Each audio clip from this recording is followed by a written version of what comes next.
the lost civilization buried beneath the sands. Under a blistering sun, the Sahara's dunes stretch endless and silent. In recent times, archaeologists scanning satellite images spotted unnatural lines beneath those sands. Curious shapes emerged, remnants of walls and towers half swallowed by the desert. In Libya's remote southwest, one of the harshest parts of the African desert, they uncovered a lost civilization's remains. What legend spoke of in whispers was now in plain view, a forgotten oasis kingdom waiting to tell its story.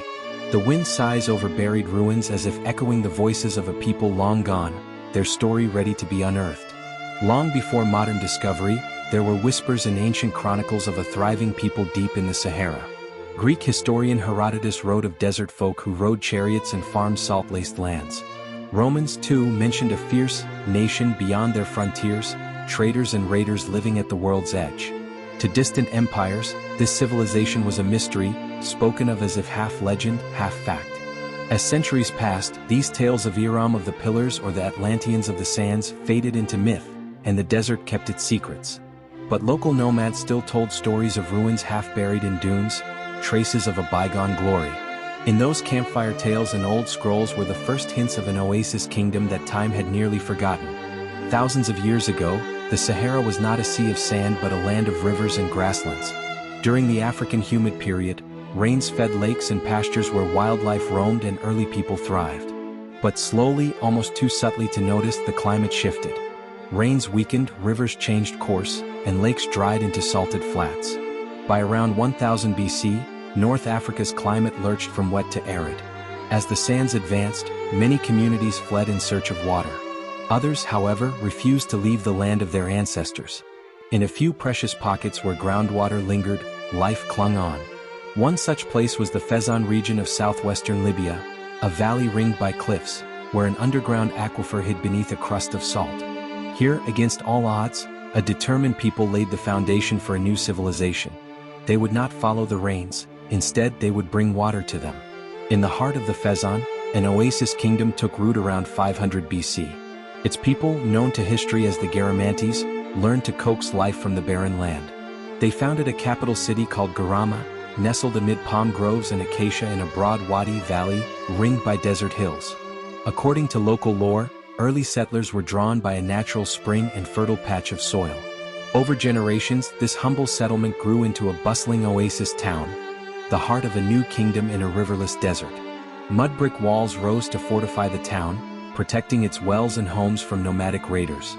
By the turn of the millennium, the Garamantes had established a stable kingdom sustained by wadi agriculture and intensive irrigation.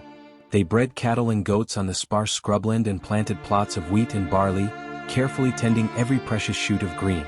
By combining farming with herding, they secured a food supply in a place that seemed utterly inhospitable. Against the backdrop of golden dunes, Garama's thatched rooftops and clay towers stood as a beacon of life. The founding of this oasis city marked the beginning of a remarkable civilization, one that turned the desert itself into an unlikely home. Faced with a land that saw virtually no rain, the Garamantes achieved an engineering feat centuries ahead of its time. They tapped into fossil water, ancient aquifers trapped deep beneath the sands. Using slave labor and sheer determination, they excavated a vast network of underground tunnels called fagaras. Starting at the base of nearby escarpments, these tunnels were dug gently sloping downward for kilometers, reaching the underground water table. Vertical shafts, resembling wells, were sunk at regular intervals to remove soil and provide access. The effect was ingenious. Water seeped into the tunnels and flowed naturally along the gentle slope, emerging at the oasis to irrigate fields. More than 500 fagaras were built, some extending over 4 kilometers long. All told, the tunnel network may have spanned thousands of kilometers beneath the desert. This was hard, dangerous work. Laborers dug through rock and sand in stifling darkness, many of them enslaved captives whose toil meant survival for the kingdom. But the payoff was huge. Channels crisscrossed the valley, delivering water to palm groves and grain fields. By squeezing every drop of water from beneath the dunes, the Garamantes turned arid earth into arable land. Their capital and surrounding farms blossomed with crops and orchards, green jewels in a vast sea of orange sand. This advanced irrigation, similar to Persian canal systems, was state-of-the-art technology of the age. It allowed the desert kingdom to thrive nearly a millennium without rivers or monsoons, an achievement experts say was unmatched in the region. Imagine walking through Garama's dusty streets at dawn. Mud brick houses cluster within low defensive walls. In the fields beyond, farmers are already guiding oxen to plow sun-baked plots. Oasis farmers formed the backbone of Garamantes society. By early morning, women tread the pathways balancing clay jugs of water drawn from communal cisterns. Children chase goats between date palms, and the smell of bread baking in earthen ovens drifts on the breeze. Cattle herders drive their long-horned cattle to graze on scrub outside the oasis, just as their ancestors did. Herodotus noted that these cattle had such large horns they appeared to graze backwards, likely a bit of folklore, but it hints at distinctive breeds. Craftspeople and engineers inspect the irrigation channels, clearing silt from the precious Sahara outlets. In the small market square, merchants lay out salt blocks, locally woven textiles, and dried dates for trade. Life here is both humble and surprisingly comfortable. Thanks to their engineering triumphs, the Garamantes achieved a standard of living rare in such a harsh environment. They had enough grain, fruit, and meat to sustain a population of perhaps several thousand in the capital and tens of thousands across their territory. The day's rhythm was dictated by the desert's extremes: work at sunrise and dusk, rest at midday when the heat grew fierce. Yet in the evenings under starry skies, this oasis city would come alive with music, storytelling, and the laughter of a people secure in their hidden paradise. Though isolated in the Sahara, the Garamantes were far from illiterate or uncultured. In fact, they had a written language using an early form of the Berber script known as Proto-Tifinagh. Scholars have found short inscriptions on stone tablets and tomb markers around Garama, swirling symbols of circles, crosses, and lines that represent a now nearly indecipherable ancient Libyan language. Kids.kiddle.co. This script is an ancestor of the writing still used by Tuareg people today. Imagine a scribe in a desert tent, carving graceful letters to record a king's decree or a trader's account. Few of these texts survive, but their existence proves that these barbarian nomads, as the Romans once dismissed them, were in truth a literate urban society. The Garamantes also left vivid artwork on the landscape. Across nearby cliffs and hidden canyons, one finds rock carvings and paintings depicting their life. Chariot racers pulled by 4 horses charge across stone walls, mirroring the very chariots that Herodotus said the Garamantes rode in battle. Other carvings show hunters chasing ostriches and giraffes, or pastoral scenes of people milking cows and dancing. This rich collection of Saharan rock art, created over generations, is a breathtaking visual diary of a civilization's hopes, battles, and daily joys. Faded by time, these images endure as a testament. The people of this lost kingdom had stories to tell, carving their legacy into stone so it would outlast even the shifting dunes. Under the burning Sahara sky, the Garamantes looked to gods and spirits for comfort and guidance. While much of their religion remains mysterious, clues emerge from ruins and relics. Archaeologists discovered that under 2 later mosques in Garama lay the stone foundations of older temples, possibly dedicated to Tanit, the goddess worshipped in Carthage and distant realms. This suggests the Garamantes had adopted or shared in the worship of Mediterranean deities, blending them with their own desert spirit beliefs. We can imagine priests in white robes offering incense to a sky god of the sun, or to a moon goddess guiding caravans by night. The Garamantes honored their dead with elaborate burials. Outside Garama, in a lonely stretch of wadi, lies a remarkable cemetery of over 100 pyramid-shaped tombs. These small pyramids, made of hardened salt bricks, stood about 5 meters high, durable in the desert air, as rare rain only made the salt blocks harder. Inside, each tomb held 1 or more bodies laid to rest with care. Stone offering tables and inscribed stelae marked the graves, and some tombs were linked by narrow crawl passages, perhaps for ancestral rituals. Common people were likely interred in simpler cairn graves marked by stone circles across the desert plain. Grave goods found by archaeologists reveal touching details: Roman glass beads, Egyptian alabaster, fig and pomegranate seeds, olive pits, fruits of distant lands placed with the deceased. These items show a belief that even in death, life's comforts and trade treasures should accompany one's journey to the afterlife. To the Garamantes, the desert was alive with unseen forces. A spring that mysteriously dried up, or a sudden sandstorm, might be seen as the work of desert jinn or ancestral spirits. In this unforgiving environment, faith was sustenance for the soul. Through their temples and tombs, the people sought protection and meaning amidst the vast, indifferent sands. Though hidden deep in the Sahara, the Garamantes did not live in isolation. They sat at a crossroads of ancient trade and travel routes. To their north lay the Roman provinces on the Mediterranean coast. To the west, caravan trails led toward the Atlas Mountains and the Niger River. To the east, the oases of Egypt beckoned. And to the south, the riches of Lake Chad and the lands of Black Africa awaited.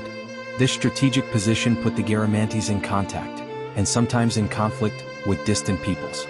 Traders from Garama led caravans of hundreds of camels each year across burning flats and treacherous dunes. They traded their local products and abundant salt, quarried from desert deposits, for luxury goods. Gold nuggets from West African streams, semi-precious stones like red garnets from the Tibesti Mountains, ivory and exotic hides, all could be bartered in the Garamantian markets.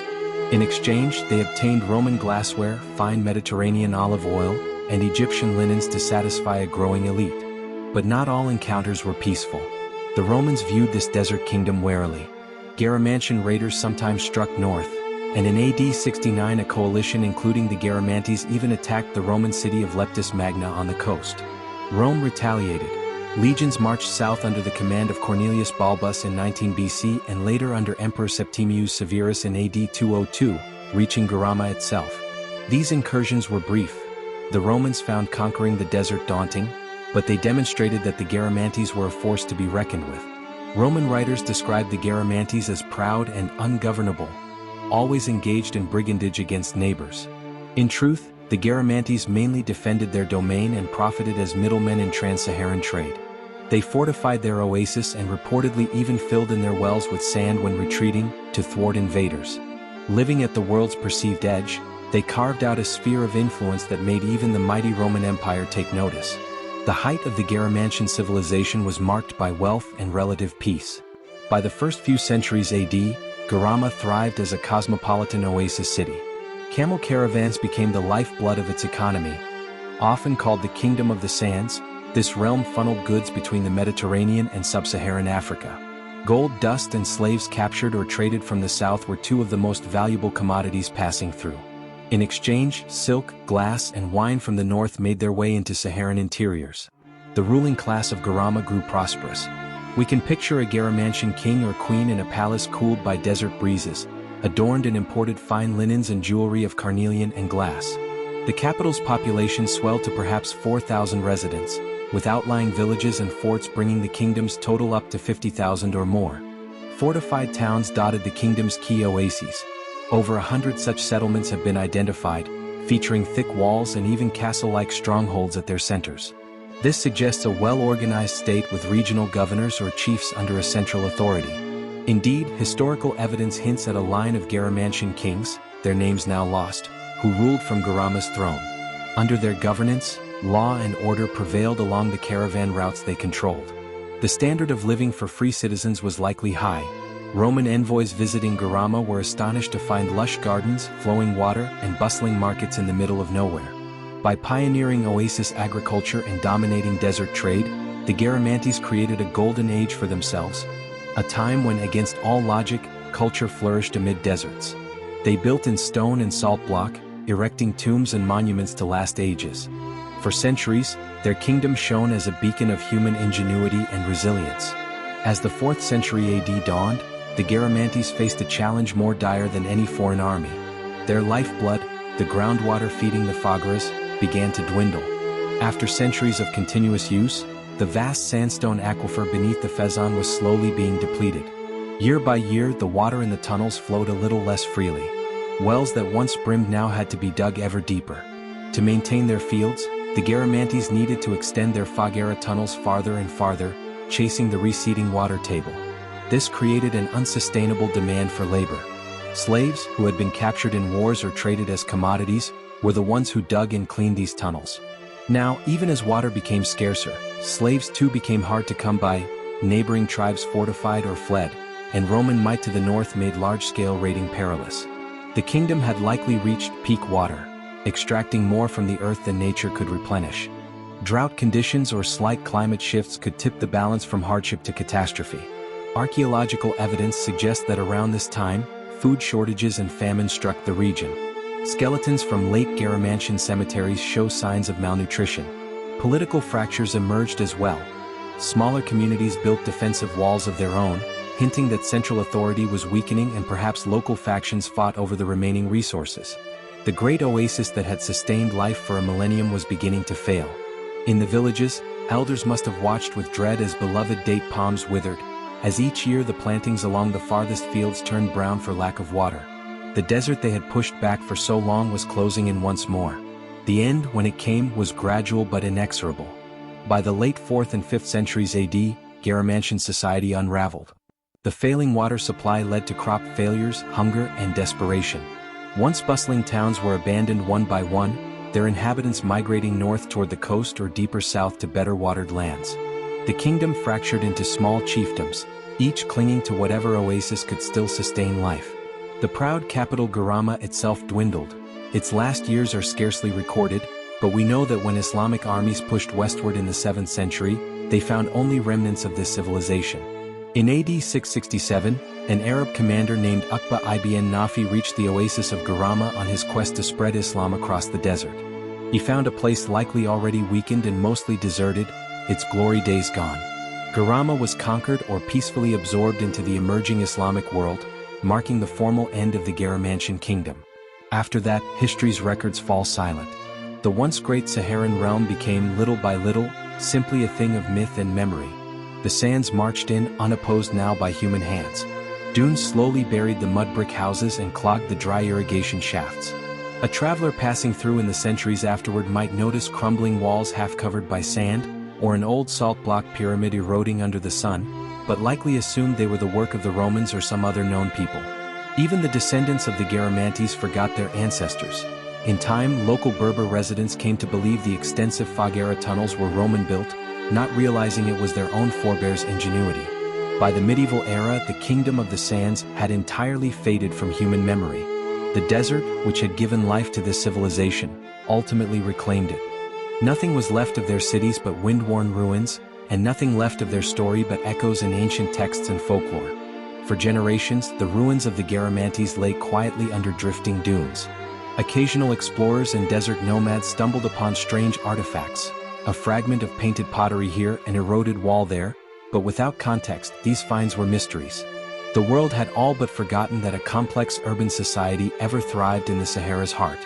The very name, Garamantes, survived mainly in a few dusty scrolls and the fanciful writings of poets. The Argentine writer Jorge Luis Borges once referenced them as a people who keep their women in common and nourish themselves with lions, highlighting how exotic and half-imagined their reputation had become.